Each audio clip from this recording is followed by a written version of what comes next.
Like doing your workout schedule,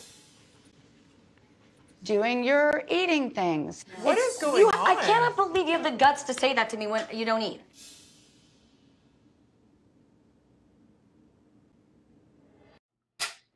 Hey guys, welcome back to my channel. It's your girl, the Brooke Ashley, and today we are here to discuss The Real Housewives of Beverly Hills, Season 13, Episodes 5 and 6. I want you guys to get comfortable, pull up a chair, get a snack, get yourself a nice little drink, because we are really about to go in and just dissect both of these episodes, especially episode 6. Miss Kyle, it is finally your turn on the hot seat, and it is so hilarious to me that you feel like you're exempt. And she's always the victim. In every scenario, Kyle is always the one being wronged. It's never her fault. It's always, oh my gosh, why is everybody after me? Like, who does this?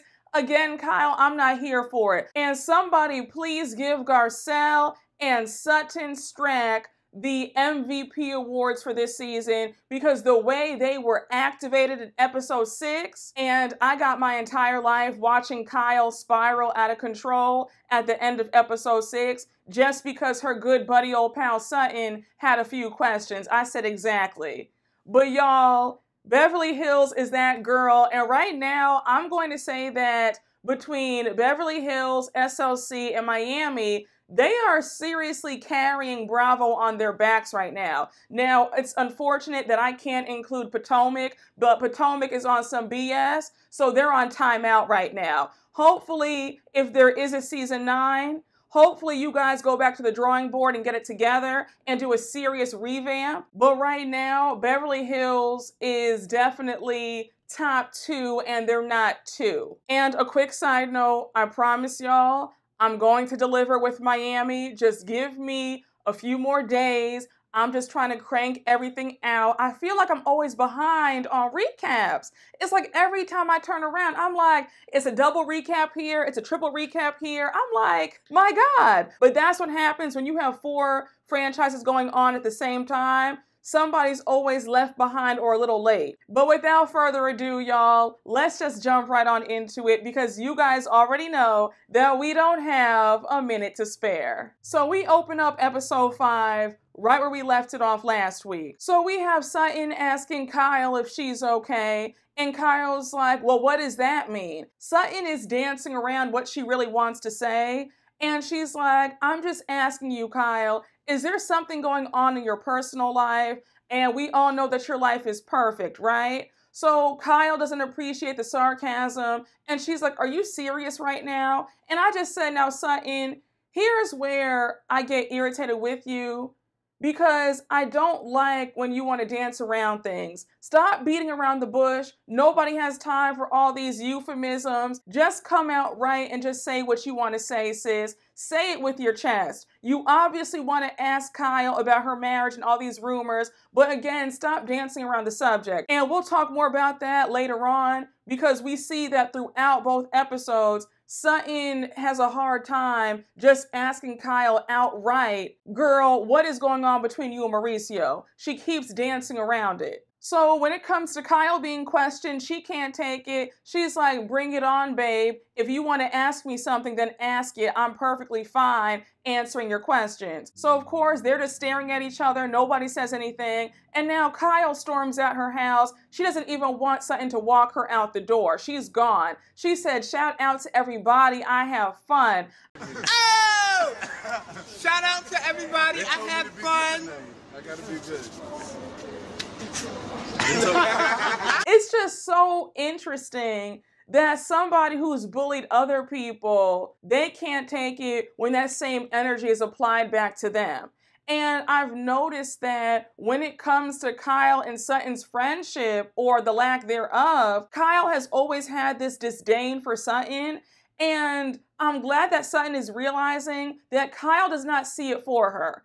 And again, we'll talk more about that later on, because Kyle shows it in the last scene of this episode that she is not checking for Sutton, and she could take her or leave her as a friend. But I just said, Kyle, if this had been the other way around, you would have been cursing Sutton out had she walked out of your house like that without answering your questions. Again, I just get really tired of these women who want to sit up here, they want to enjoy all the perks of being on the show, but then when stuff gets real, when it hits the fan, now all of a sudden you want to be tight-lipped, talking about, oh, I don't want to talk about that. And it's like, that's not how this works. Of course, you don't owe us your entire life, but there is this obligation to share a good majority of what's going on when you sign up for reality TV. You guys can't have it both ways. You can't continue to collect these huge 7-figure checks and all these endorsement deals and get all the fame and all the free travel and all the gifts, but now you don't like what comes with it, which means telling some of your business. Kyle, if you're so pressed about sharing, then maybe it's time for you to leave the show. You guys already know that we will be skipping past this next scene with Erika's mom visiting her. Y'all know how I feel about Erika and seeing her at BravoCon and how rude she was. Yeah, I don't have much for her. So again, we'll be breezing right on past. Now, we jump to another scene with Sutton, and Sutton is hanging out with her best friend, Jennifer Tilly, and they're going to meet her new horse, Santos. Now, we all remember that in episode 1, Sutton let us know that she dropped some stacks on her brand new horse, and she is just so excited. Again, if you were getting $300,000 a month in child support, you would buy horses and planes and whatever else you wanted. Bling, bling, bling. Bitches is mad. But they arrive to the ranch and we finally meet Sutton's new horse, Santos. And it was so funny because Sutton was nervous. She was like, I don't know why. I just feel like I'm going on a date or something. I just said, Sutton, why are you nervous? Sutton, you have too much money to be so anxious and to be so frantic all the time. I really want you to just chill out and learn how to relax. So Sutton meets her brand new horse, Santos. She's really thrilled. And now her and Jennifer Tilly go inside to have some lunch. So while they're eating lunch, Sutton starts talking about her friendship with Kyle, how they've always been great friends. And I said, really? You guys have been great friends? Because when we roll the tapes back, sis, it's always been a very one-sided friendship where you've been a friend to Kyle, but she hasn't been a friend to you. So I would just maybe rethink that about you guys have always been great friends because I never saw the friendship on Kyle's side. But anyhow, Sutton brings up what happened the other night when Kyle came over and how things escalated. So Sutton says that she was surprised at how angry Kyle got at her because all she did was ask her if something's going on in her life. So now Sutton breaks it down and she says, I think that there's something up because she's working out 3 hours a day, she's eating differently, she's no longer drinking, she's not wearing her wedding band, and now you have the rumors about Mauricio cheating in the tabloids. It's just adding up to something's wrong. And it doesn't take a rocket scientist to figure that out. Obviously, Kyle's going through something between marital issues and Kyle reinventing herself and also having a midlife crisis. It's very apparent that something's changed. I think with Kyle, since she grew up in such a dysfunctional household where her mom really controlled them and she wanted them to take the path that she took, I think that that's one of the reasons why Kyle is acting out now. She didn't get to experience being, in her 20s and 30s, single and having fun. She was already a wife and a mother because at 19, she got married to her first husband and they had Farrah. And then right after they divorced, she met Mauricio and then they get married. They have 3 kids. She never had a chance to be a hot girl having a hot girl summer. So that's most likely the reason why she's going through what she's going through. And then the marriage issues don't help. So now we jump to the night of Garcelle's movie screening. Everybody's getting ready. We see Garcelle getting glammed up and she's on FaceTime with Sutton. Sutton's telling her about what happened when she met up with Kyle. And now we flip over to Kyle while she's getting glammed up, she's on the phone with Dorit, and she's telling Dorit about what happened when she went to Sutton's house and how it ended in disaster. But again, Kyle, I just feel like, how dare you try to act like somebody did something to you when you've been a bully and you've been really nice, nasty to quite a few of these women since you've been on this show. So again, you're not getting any sympathy from me. Now, the way Sutton has been super petty these last few episodes, because when she was having a whole photo shoot while Dorit was in the driveway waiting for her, Sutton was in her living room and in her foyer taking all those pictures like she was in a Harper's Bazaar or Vogue spread. I said, now Sutton, if you want to take pictures to promote your brand, do that on your own time. But you have an event to get to, your good friend's movie screening, and you have your other friend waiting for you in the car in your driveway. Get your behind out the house and get in that car. But then again, I remembered all the times that Dorit has made people late and how she holds people up, getting glammed up. So I didn't feel too bad that Dorit had to wait in the car for another half hour. But Dorit wasn't here for it. She was like, you know, I could have used that extra time getting myself ready. I don't appreciate that. Sutton got in that car and was like, oh, okay, yeah, I mean, I'm late, but girl, it is what it is. I just said, oop.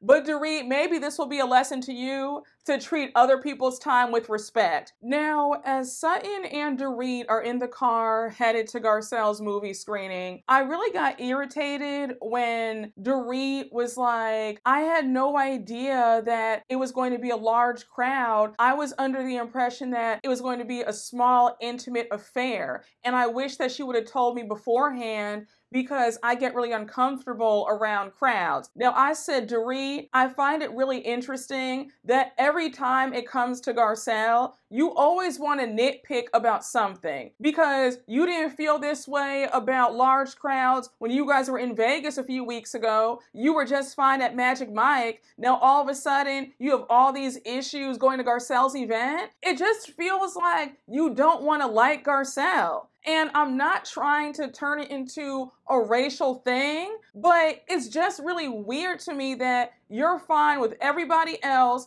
and now the minute that Garcelle has an event, now it's, you know, I'm just uncomfortable, and, you know, I just wish that I had known beforehand because I get really anxious around crowds. Girl, if that's the case, then maybe the show is not for you. Because if you're fine on red carpet events and going to other people's events and parties and soirees, then I don't understand why you're just so uncomfortable going to Garcelle's movie screening. And what really got me even more annoyed with you was the fact that you kept going on about it. Like, shut up. If you're that uncomfortable, then stay home. But I'm not buying it. I feel like you were just upset that you had to face Garcelle and apologize for your piss poor Karen behavior when you were in Vegas. I loved how Garcelle pulled up with her sons. They were just so proud of her. I just love it. I love that Garcelle is thriving. Now we see everybody's arriving. Kyle gets there first. We have Erika and Crystal, Dorit and Sutton. Dorit, her energy when she walked in the door, she kind of gave Garcelle this weak hug.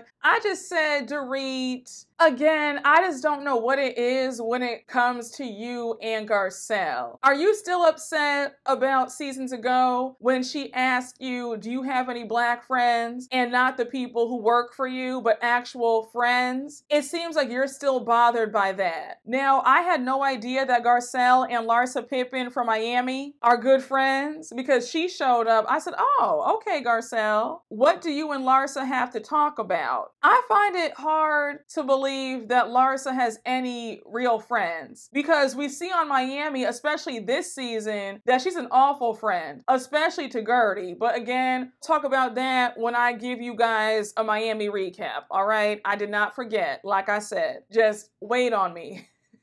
Jax walking over to Crystal and having Crystal accompany him to walk over to Erika, because we all remember what happened last year at Garcelle's birthday, and Erika thought it was funny to show her ass and curse out a 14-year-old child. So anyhow, we see Jax walk over to Erika And Erika's whole energy is nervous. She's like, oh my gosh, hi, sweetheart. Thank you so much. Oh, of course, I'm sorry for what I did last year. Please forgive me. And again, so great seeing you. And then Erika goes on to say that Jax is a class act and how Garcelle did a great job raising her boys. And let me just stop for a minute, right? Because I was livid. Jax is a child. He's the victim. Erika is a full-blown adult. How old is she? 51, 52? Why is Jax approaching her about an apology that she owes him? She's the one who violated and messed up. The minute you walked your narrow behind into that screening, you should have pulled Garcelle to the side and said, hey, Garcelle, where's your son? I want to give him an apology. I am so sorry for what I did. Where is he so I can go up to him and give him a proper apology? Erika, I just didn't like that. And again, I already think that you have a very nasty attitude.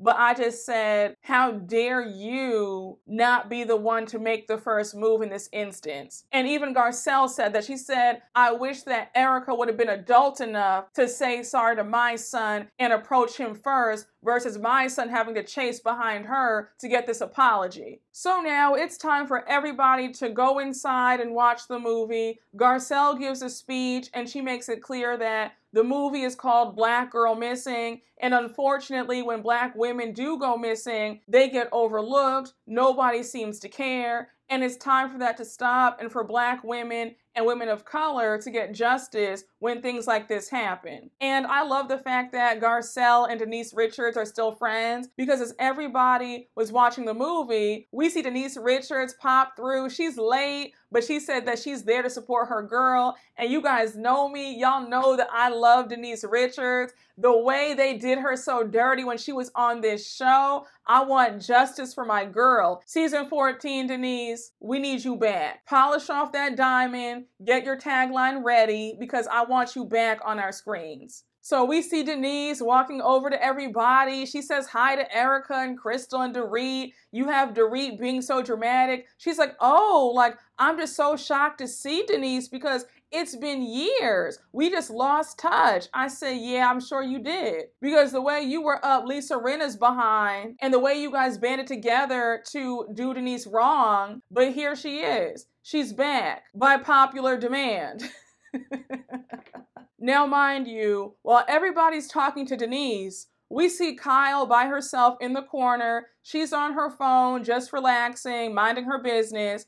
And now Sutton walks over. Now, I just said, Sutton Strack, I need you to realize that when you and Kyle have these one-on-one conversations, they always go left, because your friend Kyle does not see it for you. So I want you to give up the hope that you're gonna find some peace and resolution with Kyle Richards, because that's not going to happen. So anyhow, Sutton goes over to Kyle. She's like, hey Kyle, how are you? And now she brings up what took place at her house a few nights ago. So here goes Kyle spinning things to make Sutton look bad. And she's like, well, Sutton, it wasn't easy talking to you because you were so aggressive. So now you have Sutton getting angry and she's like, well, you're being aggressive to me right now. And of course, Kyle snaps and she's like, girl, I was sitting over here on my phone minding my business. Like, you came over to me, not the other way around. It's just so funny to me how Kyle gets all that bass in her voice when it comes to Sutton, but when it comes to other people, she wants to cry. She literally looks at Sutton as, I don't even know. It's like, she does not value Sutton as a person, because the way she snaps at Sutton so easily, it's like she has literally no patience for her. Now, Kyle, you deserve to be cursed out because you're trying to paint this narrative like you think that Sutton has a problem. And when you kept saying, you just seem so off that night, sweetheart, if anybody's off, it's you.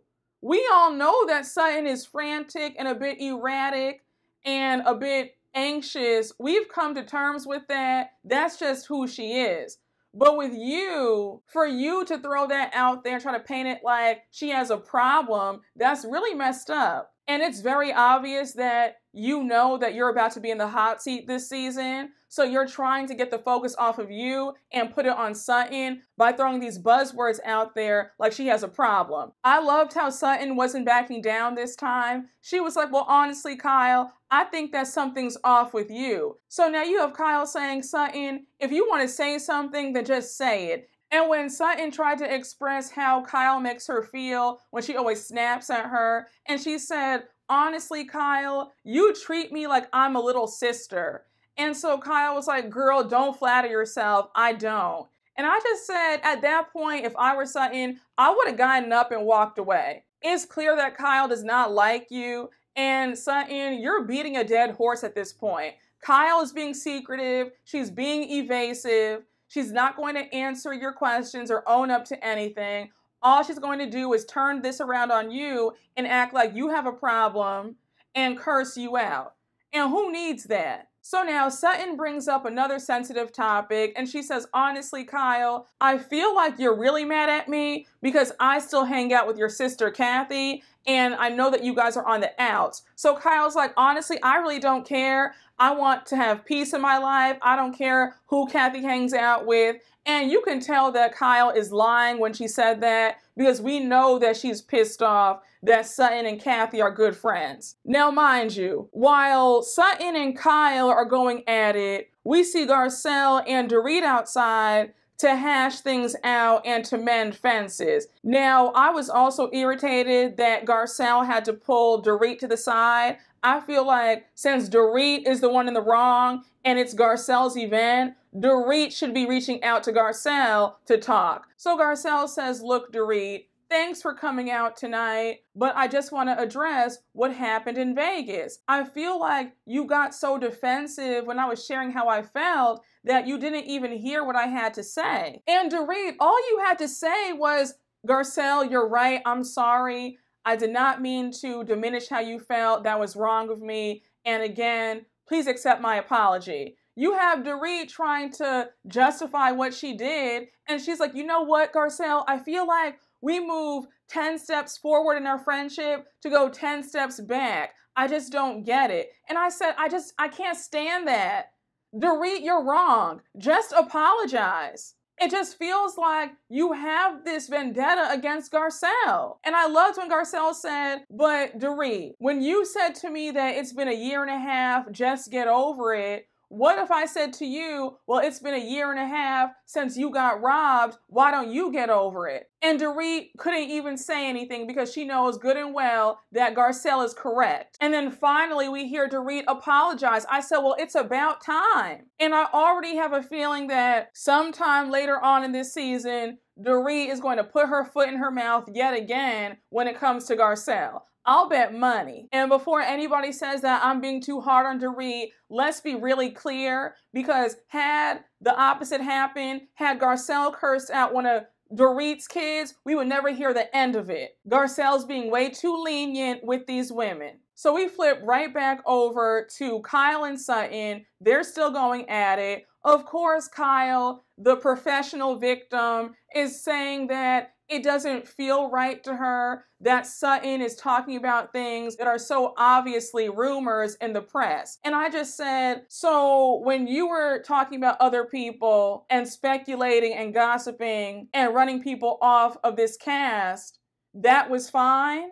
But now when it's happening to you, Sutton is putting your feet to the fire. Now you want to talk about how it's hurtful and how that's not a real friend. Got it. Very interesting when it comes to these double standards. And Kyle, you have been a piss poor friend to Sutton.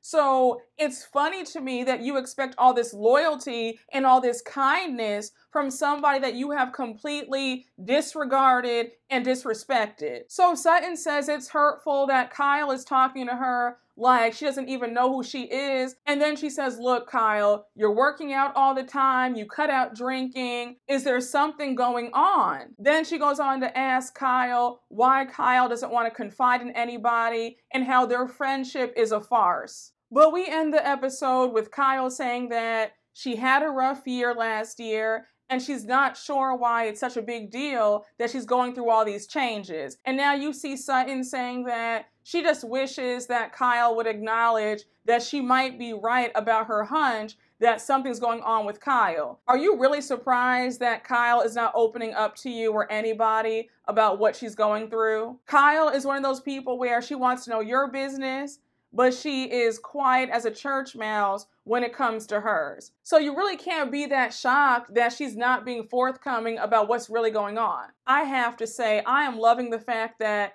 Sutton is really clocking in for work. She is not standing by idly, just watching everybody pass her by. She is in the game. She is definitely a starter and not a bench player, okay? Mama has clocked in and she is understanding the assignment. It's so funny how things change because I remember when Sutton first joined this cast as Lisa Rinna's friend, I remember thinking, okay, I mean, she has money, but that's about it. Like, I was not feeling Sutton. But when I tell y'all, she has really put in the work these last few seasons, and I am really loving it. So now we open up episode 6 with Dorit and Crystal over at Kyle's house. Now we see Kyle inviting them inside, and she's all frazzled. She's like, oh my gosh, don't mind me. Don't mind the kitchen. It's so messy. Does anybody else notice how in every episode, for the most part, production keeps zooming in on the unopened mail that Kyle and Mauricio have piling up on the counter? Remember how before in past seasons, Kyle's kitchen was always spotless. So I find it really interesting now that they're really honing into the fact that everything is a mess, and it sort of parallels her real life.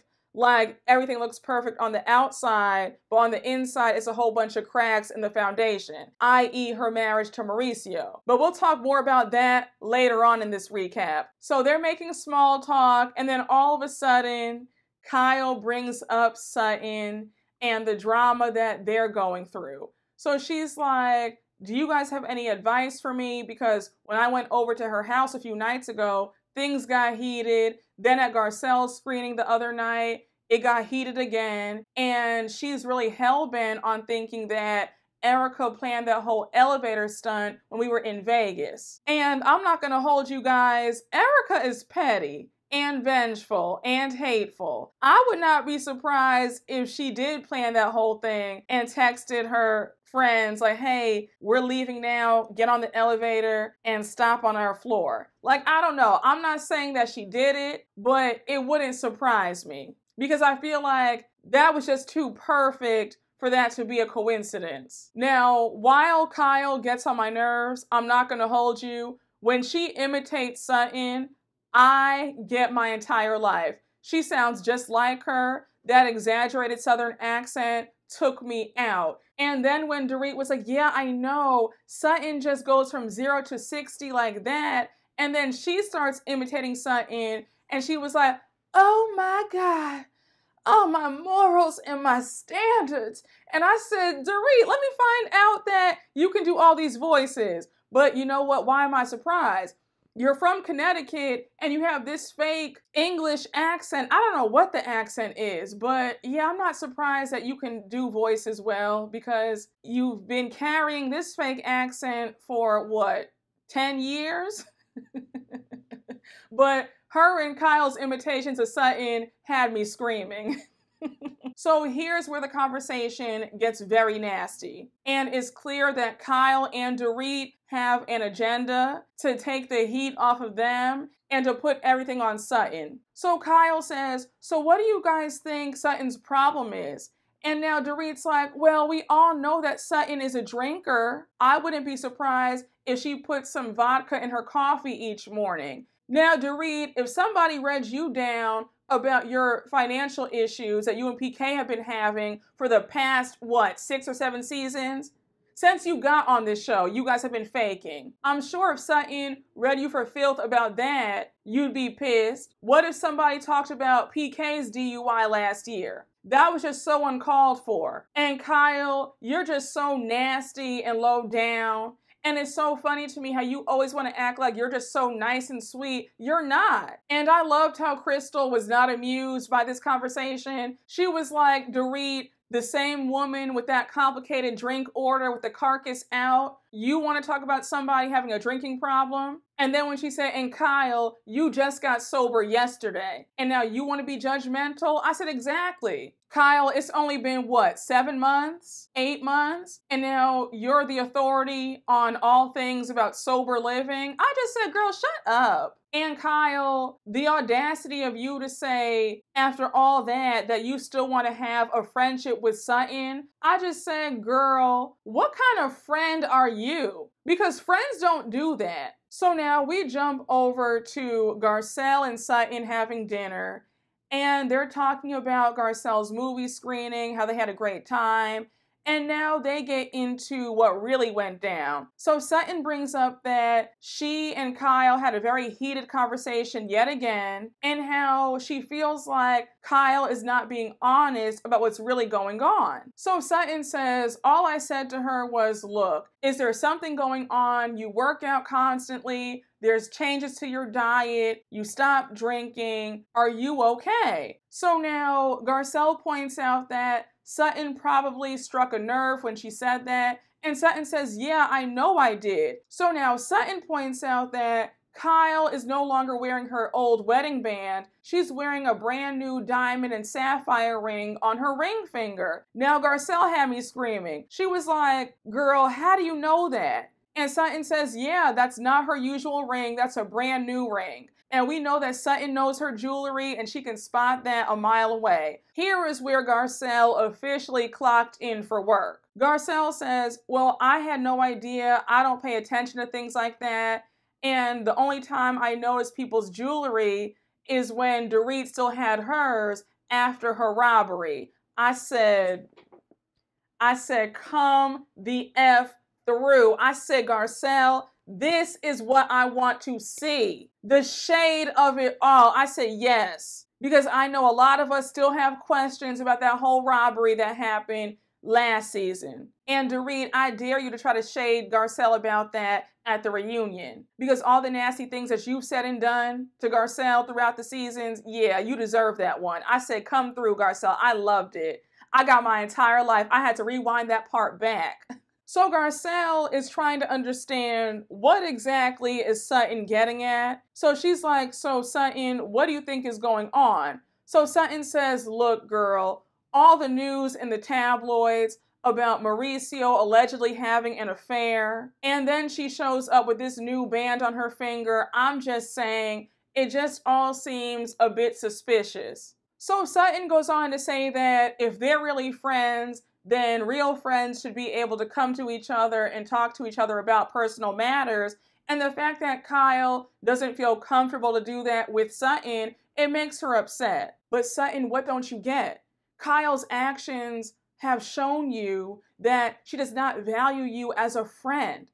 So again, sis, you're trying to get blood out of a turnip. Kyle does not see it for you. I think what gets me is that on a lot of these franchises, we see whether it's a black franchise, a white franchise, there's a common theme of the less popular housewives trying to gain favor by the popular ones. And I hate seeing it. I just hate seeing desperation. Please believe we are skipping past this scene with Erika where she's trying to revamp her image by going to a new publicist. I don't care. Good luck and God bless, but I'm not interested. This next one with Garcelle and her son Jax going out to dinner. When I tell y'all, I was shook because, of course, Garcelle is saying that she loves the fact that her boys feel comfortable to express their feelings and be honest with her. But now Garcelle brings up how she feels like Jax blames her for splitting the family apart. So he's like, no, Mom, I don't blame you at all.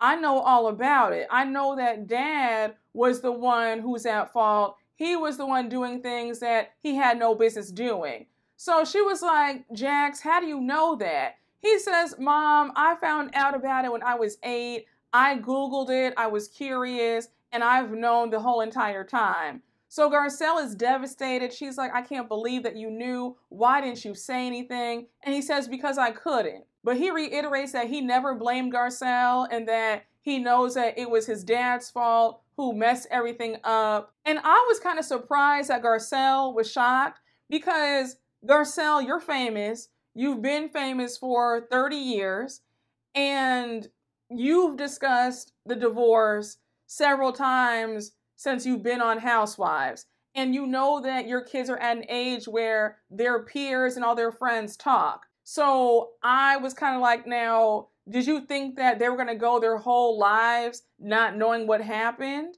And this is not even me trying to flex. I know quite a few people whose parents are celebrities and they know all the dirt that their parents have done. They are not oblivious to it. They Google, they talk about it. They'll be like, yeah, my dad was out here doing X, Y, and Z. Like, they know. They are very abreast on all the stuff that goes on. So I don't know why Garcelle was just so surprised to hear that Jax knew all the details about what happened and why they got divorced. Now, again, I love the communication and the relationship that Garcelle has with her sons. But Jax, you were the twin who was complaining about how you want more freedom and X, Y, Z. But when it came time to paying the bill, you were like, oh no, Mom, like that's on you. I said, well, if you want to be grown, then pay the bill. And it was funny because he was chomping down on that Wagyu steak. I said, but yet here you are complaining that your mom works too much, but you're sitting up here enjoying a very expensive steak. That's why she works so hard. I'm not going to hold you guys. This scene with Kyle, I had to rewatch this a good 5 times. Kyle at the tattoo shop with her new friend, Morgan Wade. That body language, that's not her friend. And I'm going to just keep it at that. Kyle's eyes lit up. She looks like she is smitten with Morgan. And it was interesting when the tattoo artist was like, oh, well, how did you guys meet? And Kyle's sitting there blushing. She's like, oh my gosh, yeah, I stalked her on Instagram. I heard her music one day and I just loved her voice. And I said, who is this girl? I have to follow her. And she was like, yeah, I was trying to get your attention. How did you guys met? She stalked me. I did. I stalked her. I did. I heard Morgan's music and I was like, oh my God, who's this girl with this voice and these lyrics? And I followed her. My friends started freaking out. I said, Kyle, you can tell this whole lie about you guys are just friends to somebody else. I wasn't buying it for a minute. Kyle was giddy like a schoolgirl. She could not contain herself. It was really telling when Kyle said that she loves the fact that Morgan is unapologetically herself and it's either take her or leave her. And she's the opposite where she cares so much about what other people think. And she really does like the fact that Morgan is not that way. And again, I touched briefly on Kyle's upbringing earlier on in this recap, but it's clear that Kyle is having a rebirth and she is trying to shed the old her, where she was under her mom's thumb. She did what her mom said to be a perfect wife and be a mother and marry rich, and she did that. And I think that she's probably resentful of the fact that she never got to just live. When Kyle was getting the tattoo and she said, oh my gosh, Morgan, hold my hand, and she's just all just smiling, she really could not contain it. That woman looked like a woman in love or in lust, but either way, there's attraction there. And a quick side note, did any of you guys see Morgan Wade's video with Kyle in it? Go watch it. Like I said, there is nothing platonic going on. That video said it all. And honestly, the video felt like it should be on another site and not on YouTube. It should be on, you know what I'm saying? YouTube gets really weird about certain words and certain topics, so I'm keeping it cute. But you know what I'm talking about. It rhymes with corn. It felt very much like that. I said, oh, okay. I said, all right, yeah, they are not just friends. in my opinion. Now, as the tattoo artist is finishing up Kyle's newest tattoo, Kyle brings up that she's hosting a THC-infused dinner with all the ladies. So she says that she's doing it because all the women have been super pushy about her not drinking. And Morgan's like, but if you don't want to do edibles or smoke weed or drink, don't do it. Like, don't let anybody make you feel bad or force you to do something that you don't want to do. So Kyle agrees, and then we learn that Morgan's been sober for 6 years, and she loves the fact that her and Morgan are very like-minded individuals. They work out all the time, they don't drink, so it's nice to have that. And hearing that, it made me wonder, did Kyle only stop drinking because she met Morgan and she wants to impress her? Or did she really want to stop drinking just because? And the juxtaposition to see Kyle come back home from the tattoo shop and Mauricio's there and she's talking to Mauricio like she just wants him to go away. The disappointment in her voice, she's like, hey, like, what's up? She's like, oh, your book is here. We find out that Mauricio wrote a book about real estate and Kyle has not even read the damn book. I think she only read like some of it. And he was like, oh, you still haven't read the book? And she was like, well, I'll get around to it. I said, damn. I said, you guys just draw up the divorce papers already because it's clear that Kyle has checked out. And again, it was just so jarring because we just saw her all giddy over Morgan and now she's home with Mauricio and she's like, okay, I'd rather be somewhere else. I really feel sad for Mauricio and Kyle. Like, I just knew that they would stand the test of time. I knew that Kyle just loved that man. So the fact that she can't even stand him anymore, I'm like, wow, I never thought I would see the day. Kyle showing Mauricio her newest tattoo. He's not happy about it at all. Then he makes a joke saying that he hopes to see it. And she's like, well, I don't know. I said, oh my gosh. I said, she's letting him know that he can't have any of that. Like, the shop is closed. I just said, again, y'all need to just divorce, go your separate ways, because it's clear that the love is gone. Kyle has really checked out. I mean, she can't even hide it. Like, she's over this man. Now we jump on over to Sutton at home, and she has her matchmaker, Alessandra, over, and Dorit for moral support, because today is the day where Sutton's going to select one of the guys that Alessandra has for her. So anyhow, Dorit gets there, and Sutton is so shady because she's like, I think that Dorit is a perfect person because if she could fall in love with PK, then maybe I can fall in love and stop being so picky. I was just like, well, Sutton, way to call PK unattractive. I said, well, damn, I thought you and PK were cool. Sutton was on one this episode. I said, honey, she was just shading left and right in the confessionals. So did you guys see on Instagram, PK was not happy about that comment because he was talking about, girl, I wouldn't even go on a first date with you, and how Sutton is no Dorit and she needs to humble herself. And I just said, damn. I said, a hot mess. So now we see Alessandra, Dorit, and Sutton sitting down in Sutton's living room so that they can find Sutton a man. So now you have Alessandra saying that she thinks Sutton's best quality is that Sutton is self-aware. And Dorit's facial expression had me in tears. She was like, Sutton, self-aware? She's very frantic, erratic, and she's also very snippy with a bad attitude sometimes. I wouldn't call her self-aware. I was like, damn. I said, everybody's just shading each other in this episode. So now Alessandra says that she has 3 matches for Sutton. She shows Sutton the first guy. The first guy was cute. So we see Sutton say, oh yeah, he's cute. And now she zooms in on his crotch. And they were all like, girl, what? And I said, not Miss Prude, not Miss Manners, not Miss Conservative, zooming in on that man's crotch. I said, okay, Sutton, which one is it? You did all that screaming and cursing about Magic Mike, But now you're sitting up here trying to find out what this man, you know, is working with.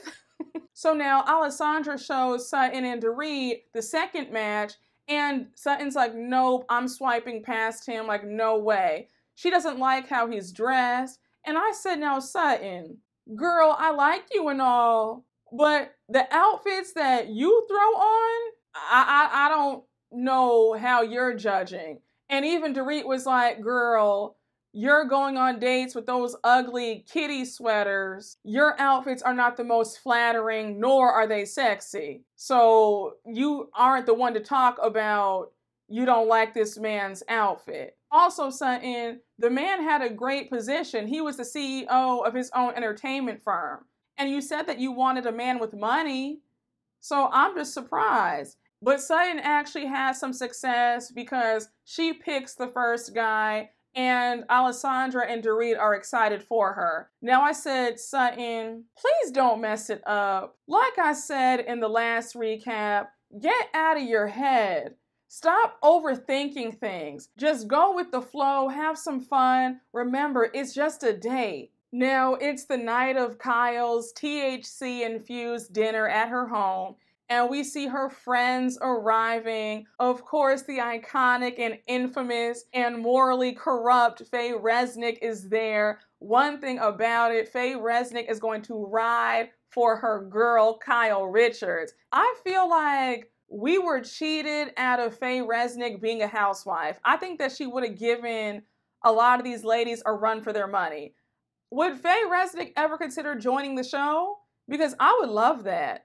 But anyhow, Faye is there. We see Justin there. And we all remember Justin. Justin used to be Portia's nanny. And now he's a correspondent on E! News. And now we're introduced to the newest housewife, Anne-Marie Wiley, who is coming in as a friend of Kyle's. Anne-Marie reminds me so much of Tanya Sam from Atlanta in the looks, mannerisms, the same voice inflections. Like, honestly, they could be cousins or maybe even sisters. But I just said, I wonder if they're related because they really do favor. But anyhow, we learned that Anne-Marie is Kyle's newest friend, and they actually are neighbors, and Anne-Marie's husband is a former NFL player.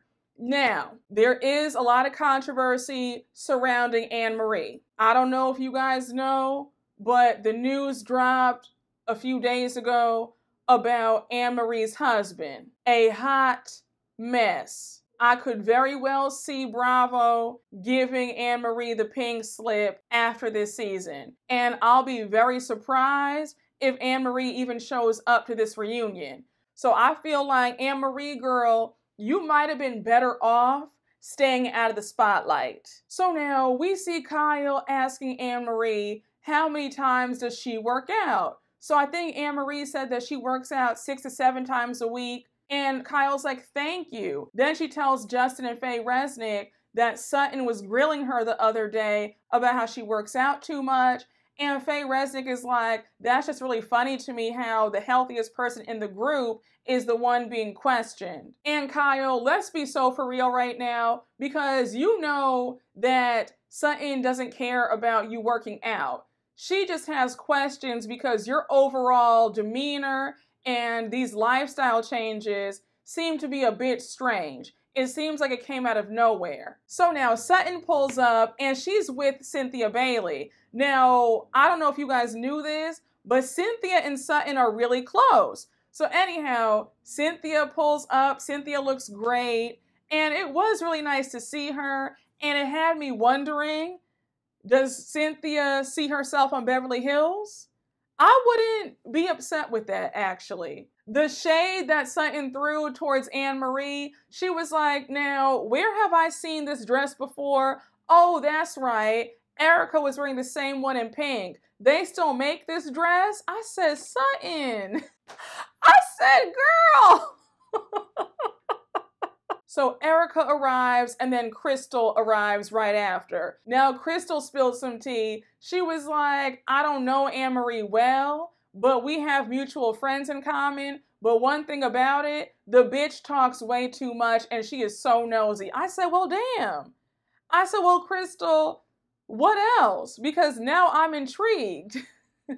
Crystal said she got tired of everybody calling her boring, so she said, let me step it up a notch. Now, when Denise Richards and Camille Grammer walked through those doors, I got my entire life. Everybody was like, wait, what? Faye Resnick was like, ugh, Camille, because we all remember season 1. Camille and Faye Resnick will never see it for each other ever. I love it. I just said, this is giving me the earlier seasons of Beverly Hills. The mess was just so organic. I loved it. But everybody's mixing and mingling, having a good time. And now it's time for them to be seated for the THC-infused dinner. So as they're walking to Kyle's dining room, Sutton pulls Kyle to the side and she's like, hey, Kyle, can we talk for a few minutes? And you guys know how I feel about events and dinner parties. Don't bring any of this drama there. Like, let's talk about that another time. We're here to have fun. So Kyle and Sutton go off to another room, and of course things go left. So Sutton starts off the conversation and she says, the other night at Garcelle's screening, things got really heated between you and I, and that's not like us. And I was like, Sutton, have we been watching the same show for the past 4 seasons? Kyle has embarrassed you several times. So I don't know if you've somehow forgotten that, but I remember. So I don't know why you would even say that's not like us. Because again, Kyle has made it very clear with her actions that she does not really see you as a friend. But anyhow, Kyle says, yeah, I know. That's why I said that you're not being yourself. So Sutton agrees and says that she actually hasn't been herself. And now she shares a personal story of what she's going through with her ex-husband. So Sutton shares that her ex-husband, Christian, just got this huge promotion that requires him to move to London. So he pretty much told her, like, yeah, I'm moving to London, but you and our son James are coming along as well. Now remember that Sutton has 3 kids, and I think that James is still under the age of 18. So Kyle's confused. She's like, I don't get it. That's your ex-husband. Tell him that you're not going. Like, why is that so hard? So Sutton's like, you don't understand. Christian is a very powerful man, and it's not that easy to go up against him. Pretty much, Sutton's not trying to fight him in court, and she knows how ruthless he can be, so that's her dilemma. And did you guys catch that shade that Sutton threw yet again when she was like, look, my ex-husband is very powerful. He's not somebody who just sells houses. I was just like, ooh. I said, Sutton, girl, Miss Mamas is shading, and I'm here for it. But now Sutton reveals that she and her youngest son, James, don't have to move to London now, but that means that she'll get an increase in child support since she'll be getting full custody. So she's like, yeah, you know, it's going to be an increase in my money. And Kyle was confused. She was like, am I supposed to be feeling sorry for you? What exactly is the sad part? You're sad because your ex is going to London and now you get more money? Like, again, I'm not getting it. I feel like Sutton doesn't articulate herself the best, and she's also long-winded at times. Had she just gotten to the point and said, girl, I'm going through this legal matter and custody battle with my ex-husband, that would have been better than going around the mulberry bush saying, oh yeah, he wants us to move to London, but we're not, but I'm getting an increase in money. It kind of got lost in translation. And Sutton, that's where you lose people. And Sutton got upset. She was like, I'm telling you a sad story, something emotional that I'm going through, and you don't even care. So Kyle goes on to add that she understands that Sutton is sad, but she just thinks that Sutton is always using some excuse to get out of her bad behavior. We can go down the list of all the things that you've done. What was your excuse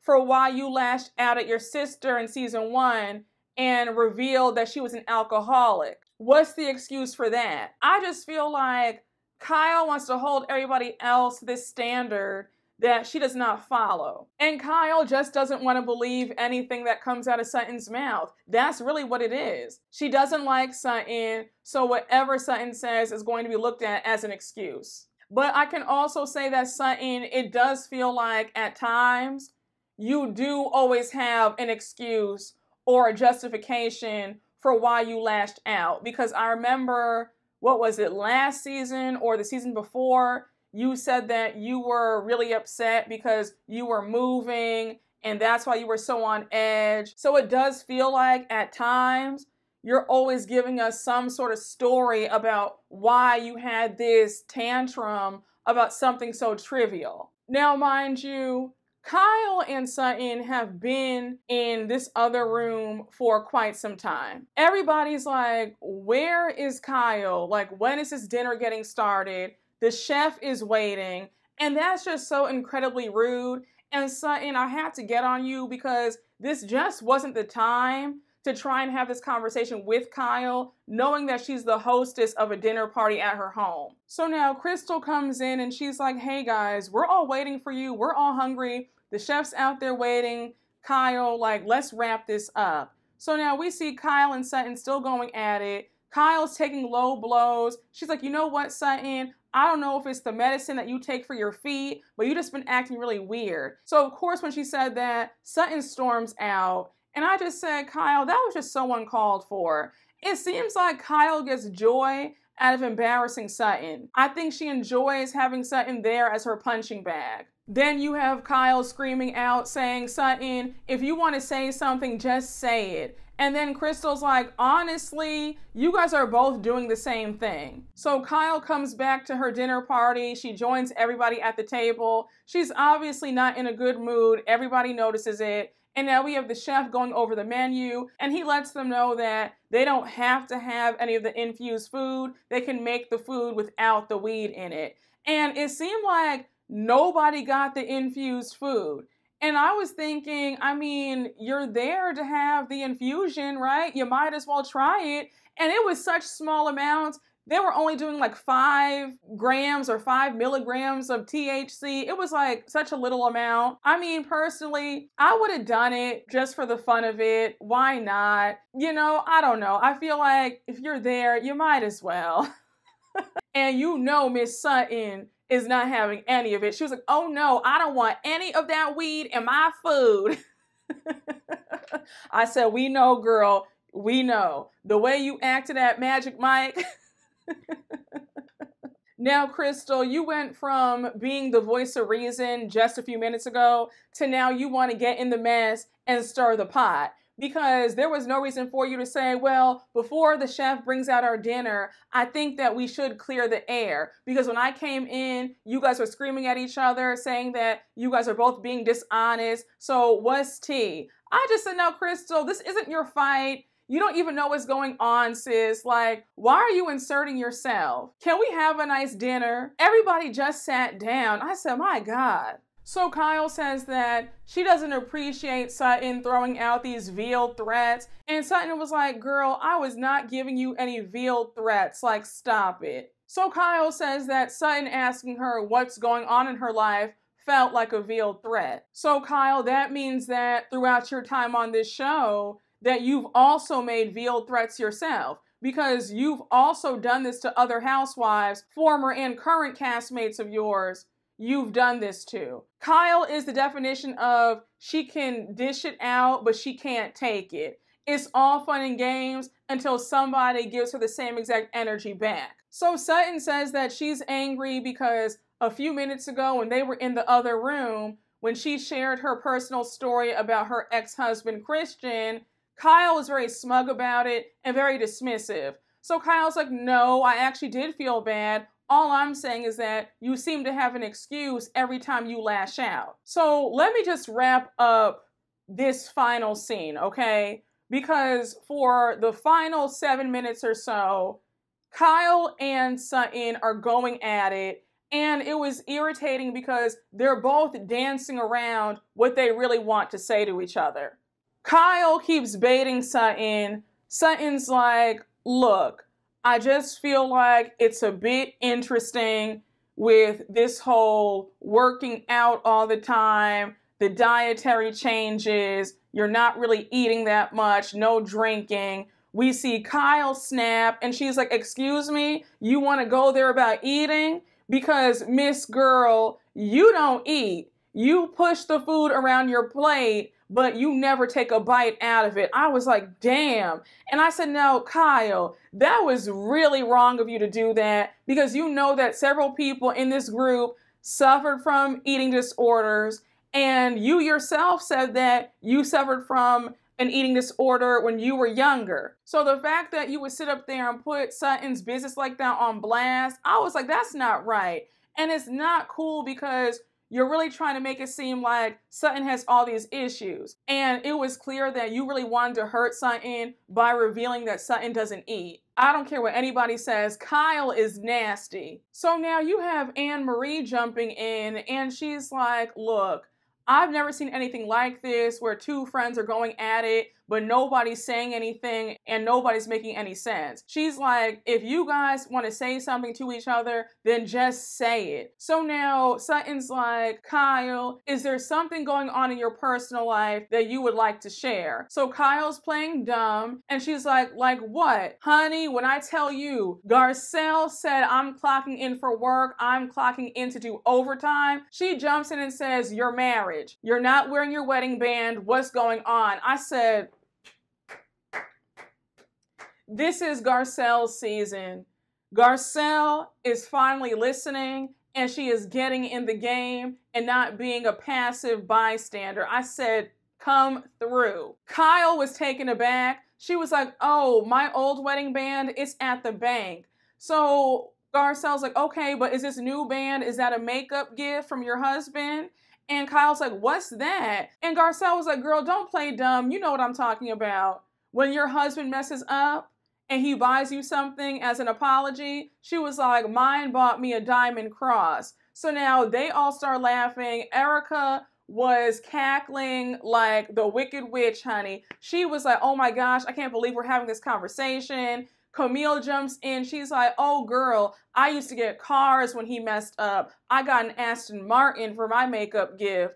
And so now you have Kyle all flustered, and she's like, so just because I have this new diamond and sapphire band, that means that there's something wrong, that my husband cheated? She clarifies that Mauricio didn't buy her the ring, she bought it. Garcelle was like, look, nobody cares who bought the ring. The point is, are you having trouble in your marriage? And so it was so funny, because at one point, Kyle turns to Garcelle, and she's like, Garcelle, where did you get that necklace from? And Garcelle was like, Zara. I fell out, because you could tell that Kyle was trying to make a point, and baby, Garcelle was like, oh no, girl, this is real. This is Zara, honey. This is real mid-range, honey, real cheap. Like, this is not any makeup gift. Garcelle's timing in this episode was perfection. I said, oh, Garcelle. Garcelle has finally shown up, and she is showing out. And again, I am just here for it. I am living. Kyle is spiraling. She starts screaming. She's like, so you're trying to say that my husband cheated on me? So they're all looking at her like, oh my gosh, girl, like, it's not that deep. Calm down. And now Kyle reveals that she's upset because the fact that she shared to the girls at the retreat that her marriage was on the rocks, she feels like it's not right that Sutton is using this against her. Now, I just said, Kyle, once again, you get no sympathy from me, because the way you've dogged out other castmates throughout the years, again, I can't find it in my heart to feel bad. You're getting what you deserve. You have skated by for seasons. So as Kyle's having a meltdown, Garcelle clocks that Kyle is deflecting, and that the elephant in the room is that, girl, are you having marital issues, yes or no? So Kyle is still ranting, and now she brings up how she stopped drinking alcohol and how she can't afford to be depressed right now. And we see a to be continued flash on our screens. And when I tell y'all that Beverly Hills is top 2 and she's not 2, giving what the other girls were supposed to have gave. Beverly Hills is back. I mean, this felt like a soap opera. It was just too good. Like I said earlier on, Beverly Hills thrives during a dinner scene. They have the most iconic dinner scenes out of all the franchises, hands down. But they definitely gave and I enjoyed every minute of it. But y'all, that was my double recap. I hope you all enjoyed. Thank you all so much for watching, and you already know what to do. Please make sure to like, comment, and subscribe, and I will see you all later. Bye.